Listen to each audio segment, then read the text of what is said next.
প্ৰতিজন মানুহৰেই থাকে সংগ্ৰাম, সপোন আৰু পৰিৱৰ্তনৰ কাহিনী। গোলাঘাট জিলাৰ নাহৰজান চাহ বাগিচাৰ বুকুত জন্মগ্ৰহণ কৰা নন্দিতা ৰাজপুতৰ জীৱন যাত্ৰাও তেনে এক কাহিনীৰেই সমৃদ্ধ। চাহ বাগিচাৰ শ্ৰমিক পৰিয়ালত ডাঙৰ দীঘল হোৱা নন্দিতাই শৈশৱৰ পৰাই দেখিছিল কঠোৰ পৰিশ্ৰম, অভাৱ আৰু সংগ্ৰামৰ বাস্তৱতা। সেই অভিজ্ঞতাই তেখেতক শিকাইছিল অধ্যাৱসায়, আত্মবিশ্বাস আৰু দিছিল জীৱনত আগবাঢ়ি যোৱাৰ শক্তি। বাগিচা অঞ্চলৰ সাধাৰণ পৰিয়াল এটাৰ পৰা আহি আজি এইটো পৰ্যায়ত পোৱা যথেষ্টখিনি মোৰ নিজৰ কষ্টৰ লগতে মোৰ মা দেউতাৰ ছাপোৰ্টো আছে, শিক্ষাগুৰুৰ ছাপোৰ্ট আছে। তো মই সকলোখিনিক লৈ মই আজি আগুৱাই যাবলৈ সক্ষম হৈছোঁ।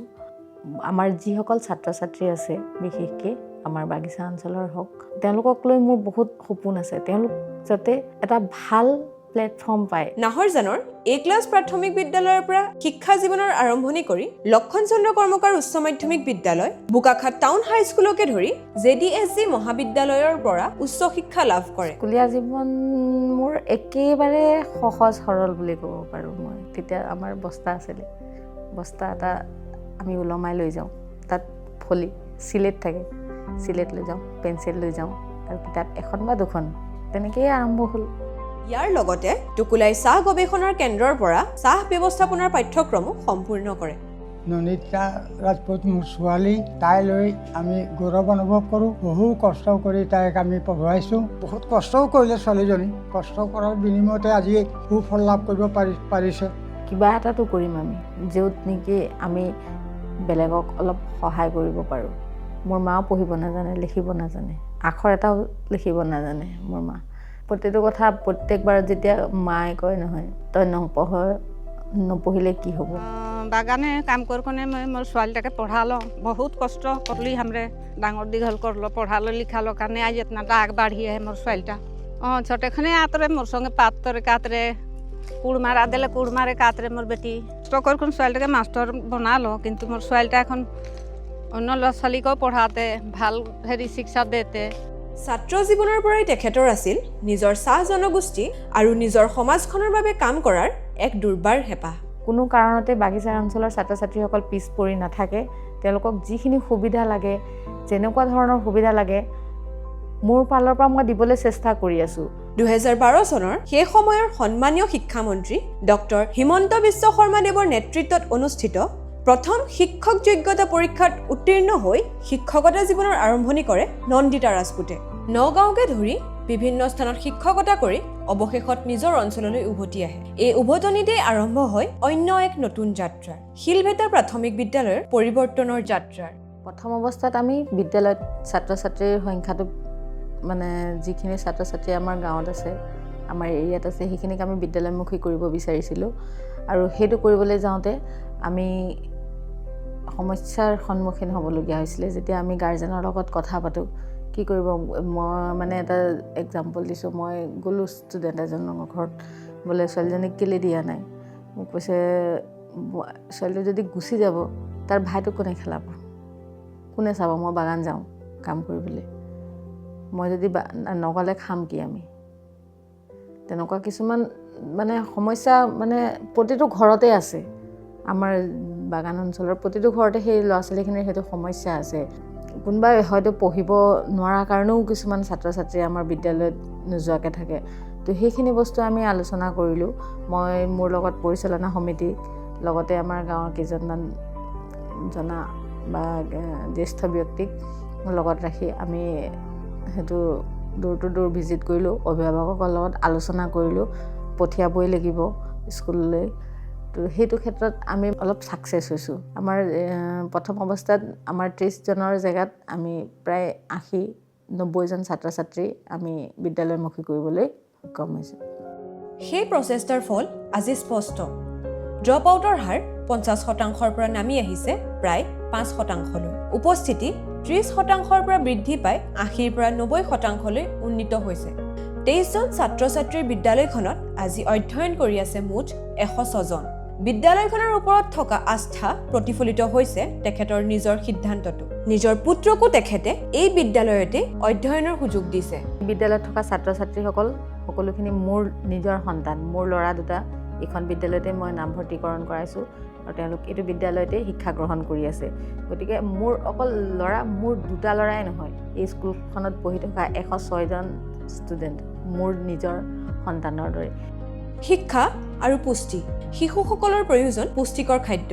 প্ৰধান শিক্ষয়িত্ৰী হিচাপে তেখেতৰ প্ৰথম অগ্ৰাধিকাৰ আছিল PM পোষণ আঁচনিৰ অধীনত মধ্যাহ্ন ভোজনৰ ব্যৱস্থা। লগতে অসমৰ প্ৰথম ডাইনিং হলৰ ধাৰণাও ৰূপায়ণ কৰে এইখন বিদ্যালয়তে। আগতকৈ বাৰু আমাৰ স্কুলখন এতিয়া বহুত ডেভেলপ হ'ল, খানা খোৱাটো ষ্টেণ্ডাৰ্ড হ'ল এতিয়া। আৰু খানাৰ মাজতো আগততো অকল খিচিৰিয়ে আছিলে, এতিয়া খিচিৰিটো নাই আৰু এতিয়া একদম ভাল ভাল চব্জি, দালি, ভাত, ডিম, কেতিয়াবা মাজত মাংসও হৈছে। ঠিক সেই তেনেকুৱা হিচাপত আমাৰ ল'ৰা ছোৱালীবিলাকে আৰু খাবলৈ পাইছে এতিয়া। সমান্তৰালভাৱে চলি থাকে বিদ্যালয়ৰ আন্তঃগাঁথনিৰ উন্নয়নৰ কাম।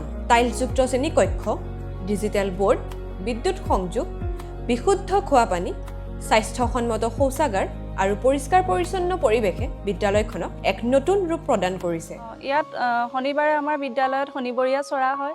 সেই অনুষ্ঠানটোত ছাত্ৰ ছাত্ৰীসকলক নৃত্য, গীত, ছবি অঁকা আদি বিভিন্ন সহবিদ্যায়তনিক দিশসমূহ শিকাবৰ কাৰণে চেষ্টা কৰা হয়। তাৰোপৰি আমাৰ বিদ্যালয়ত গৰম বন্ধত ছামাৰ কেম্প পতা হয়। তেতিয়াও আমাৰ বিদ্যালয়ৰ ল'ৰা ছোৱালীখিনিৰ বাহিৰেও অন্য ল'ৰা ছোৱালীখিনি ওচৰৰ অঞ্চলৰ ল'ৰা ছোৱালীখিনি আহি পেলাই ইয়াত যোগদান কৰেহি, তেওঁলোক উপকৃত হয়। 2023, 2024 আৰু 2025 বৰ্ষত ধাৰাবাহিকভাৱে গুণোৎসৱত A+ গ্ৰেড লাভ কৰিছে বিদ্যালয়খনে। 2024 চনত শ্ৰেষ্ঠ মাতৃগোট বঁটা, 2025 চনত শ্ৰেষ্ঠ SMC বঁটা, একেটা বছৰতেই বিদ্যাঞ্জলি বঁটাও লাভ কৰিছে বিদ্যালয়খনে। শিক্ষা ক্ষেত্ৰলৈ আগবঢ়োৱা অৱদানৰ বাবে নন্দিতা ৰাজপুতক অসম চৰকাৰে ৰাজ্যিক কৃতি শিক্ষক বঁটাৰে সন্মানিত কৰিছে। শেহতীয়াভাৱে অনুষ্ঠিত অসম চাহ জনজাতি ছাত্ৰ সন্থাৰ কেন্দ্ৰীয় সমিতিৰ অভিনন্দন অনুষ্ঠানত নন্দিতা ৰাজপুতৰ কৰ্মৰাজিৰ বাবে তেখেতক বিশেষ সম্বৰ্ধনা আগবঢ়ায়। ছাত্ৰ ছাত্ৰীৰ লগত মই নিজেই এগৰাকী ছাত্ৰী হিচাপে মোৰ ভাৱ আহে। তেওঁলোকৰ লগত থাকি মোৰ শৈশৱকালটো মই ঘূৰাই পাওঁ। আৰু তেওঁলোকৰ যোনটো হাঁহি, তেওঁলোকে যোনটো নিজৰ স্পেচিয়েল মমেণ্ট বুলি কওঁ মই, খুব ভাল লগা কিছুমান সময় থাকে, মুহূৰ্ত থাকে, তেওঁলোকৰ লগত অতিবাহিত কৰি মই খুবেই ভাল পাওঁ। বিদ্যালয়খনৰ কামে ৰাজ্যজুৰি লাভ কৰিছে স্বীকৃতি। অসম চৰকাৰৰ মন্ত্ৰী মাননীয় অতুল বৰাদেৱে একাধিকবাৰ বিদ্যালয় পৰিদৰ্শন কৰাৰ লগতে শিক্ষাৰ্থীৰ সৈতে মধ্যাহ্ন ভোজনতো অংশগ্ৰহণ কৰিছে। লগতে মাননীয় সাংসদ কামাখ্যা প্ৰসাদ তাছাদেৱে বিদ্যালয়ৰ হাত ধোৱা ব্যৱস্থাপনাৰ শুভ উদ্বোধন কৰে। ইয়াৰ লগতে অসম চাহ জনজাতি ছাত্ৰ সন্থাৰ কেন্দ্ৰীয় সমিতিৰ সভাপতি শ্ৰী জগদীশ বৰাইক ডাঙৰীয়াই বিদ্যালয় পৰিদৰ্শন কৰি বিভিন্ন দিহা পৰামৰ্শ আগবঢ়ায় আৰু আগন্তুক দিনৰ পৰিকল্পনাৰ বিষয়েও আলোচনা কৰে।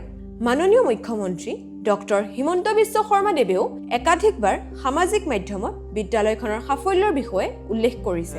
আমি নাওজানবাসী ৰাইজ হিচাপে নন্দিতা ৰাজপুত সোণাৰক লৈ আমি গৌৰৱ কৰোঁ। তাই চিলভেটা স্কুলটোত যোৱাৰ পিছত সেই স্কুলখনৰ এটা পৰিৱেশ তাই গঢ়ি তুলিলে, এটা শৈক্ষিক পৰিৱেশ। আৰু স্কুলখনত গৈও নিজকে আমি আনন্দ অনুভৱ কৰোঁ। আৰু ছাত্ৰ ছাত্ৰীসমূহ খুব সুন্দৰভাৱে তাত অধ্যয়ন কৰি আছে। মই মোৰ ৱাইফক লৈ গৌৰৱ অনুভৱ কৰোঁ আৰু প্ৰতিটো খোজত মই তাইৰ লগত থাকোঁ। দুয়োটা আমি সৰুৰ পৰাই আমি বাগান স্কুলতে পঢ়ি ডাঙৰ হৈছোঁ। কষ্ট কৰি আজি এই পৰ্যায় পাইছোঁ। এই পৰ্যায় পোৱাটো ইমান সহজ নাছিল। তাই যাতে ইয়াতে থমকি ৰ'ব নালাগে, ইয়াতকৈ আগত যাওক, নতুন প্ৰজন্মখিনিও চাওক যে কৰিম বুলি ক'লে সকলো কৰাটো সম্ভৱ। নতুন প্ৰজন্মক লৈ তাই যি সপোন আছে সেইটো বাস্তৱ হওক আৰু তাই এনেকেই নতুন প্ৰজন্মৰ কাৰণে চিন্তা কৰি আগুৱাই যাওক। তাইৰ লগত আমি সদায় ছাপোৰ্টত আছোঁ।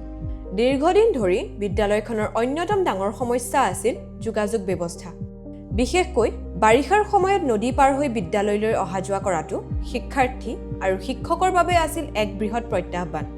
যিটো ৰাস্তা আমাৰ এতিয়া মাননীয় মুখ্যমন্ত্ৰী মহোদয়ে উদ্বোধন কৰিছে, সেই ৰাস্তাটো আমাৰ স্কুলৰ কাৰণে তেখেতে ছাত্ৰ ছাত্ৰীসকলৰ ৰিকুৱেষ্ট একচেপ্ট কৰি ধৰক বা গাঁওবাসীসকলৰ উন্নয়নৰ কাৰণে ৰাস্তাটো দিছে। নাহৰজান হৈ সেইটো একেবাৰে আমাৰ বিদ্যালয় সংযোগী পথ আৰু চিলভেটা প্ৰাথমিক বিদ্যালয়ৰ লগত সংযোগী পথ এটা তেখেতে উদ্বোধন কৰিছে, যাৰ কাৰণে আমি তেওঁৰ ওচৰত সদায় কৃতজ্ঞ হৈ থাকিম আৰু তেওঁক ধন্যবাদ জ্ঞাপনো কৰিম। আজি শিলভেটা প্ৰাথমিক বিদ্যালয় এক বিদ্যালয়ৰ নামতকৈ অধিক। ই এক উদাহৰণ। সমাজ, বিদ্যালয় আৰু নেতৃত্ব একেলগে আগবাঢ়িলে কি সম্ভৱ তাৰ এক জীৱন্ত নিদৰ্শন। নন্দিতা ৰাজপুতৰ লক্ষ্য স্পষ্ট, অসমৰ লগতে সমগ্ৰ দেশৰ অন্যতম উৎকৃষ্ট বিদ্যালয় হিচাপে এই বিদ্যালয়খনক গঢ়ি তোলা। ডিজিটেল শিক্ষা, প্ৰযুক্তি নিৰ্ভৰ শিক্ষণ আৰু সৰ্বাংগীন বিকাশৰ জৰিয়তে আগবাঢ়ি আছে এই যাত্ৰা। যিমান পাৰিছোঁ চেষ্টা কৰিলোঁ মই পঢ়িম, যি হওক মা দেউতাই যেতিয়া কৈছে মই পঢ়িম আৰু এদিন নহ'লে এদিন মানে এইখিনি মানে শেষ কৰিব পাৰিম। এই কষ্টখিনি যাতে মই অলপ হ'লেও কম কৰিব পাৰিম। নাহৰজান চাহ বাগিচাৰ এগৰাকী শ্ৰমিক কন্যাৰ পৰা এখন স্বীকৃতিপ্ৰাপ্ত বিদ্যালয়ৰ প্ৰধান শিক্ষয়িত্ৰীৰ আসনলৈ এই যাত্ৰা কেৱল এগৰাকী নাৰীৰ সাফল্যৰ কাহিনী নহয়, ই শিক্ষা, সমাজৰ অংশগ্ৰহণ আৰু দৃঢ় সংকল্পৰ শক্তিৰ কাহিনী। এখন সুস্থ সমাজ গঢ় দিবলৈ হ'লে শিক্ষাৰ লগতে সামাজিক, নৈতিক, বৌদ্ধিক সকলো চিন্তাধাৰা উন্নত হ'ব লাগিব। তেওঁলোকৰ জীৱন ধাৰণাৰ প্ৰণালীও উন্নত হ'ব লাগিব। গতিকে এই আটাইবিলাক যদি আমি চাওঁ তেতিয়াহ'লে তাৰ একমাত্ৰ উপায় হিচাপে মই ভাবোঁ আমাৰ শিক্ষা। গতিকে শিক্ষাৰ অবিহনে আমি আমাৰ যি জীৱন ধাৰণাৰ মানদণ্ড আছে সেই মানদণ্ড আমি আৰু অধিক উন্নত কৰিব লাগিব। গতিকে শিক্ষাৰ প্ৰয়োজনীয়তা মই ভাবোঁ আমাৰ সমাজখনৰ কাৰণে, আমাৰ ভৱিষ্যত প্ৰজন্মৰ কাৰণে বহুত বেছি আছে। তেওঁলোক আৰু আগুৱাই যাবৰ কাৰণে আমাক শিক্ষাৰ যোনটো দিশ সেই দিশত আমি আগবাঢ়ি যাব লাগিব। আৰু এই কাহিনীয়ে আজিও কৈ আছে, সুযোগ পালে প্ৰতিজন শিশুৱে শিকিব পাৰে, আগবাঢ়িব পাৰে আৰু নিজৰ সপোন পূৰণ কৰিব পাৰে।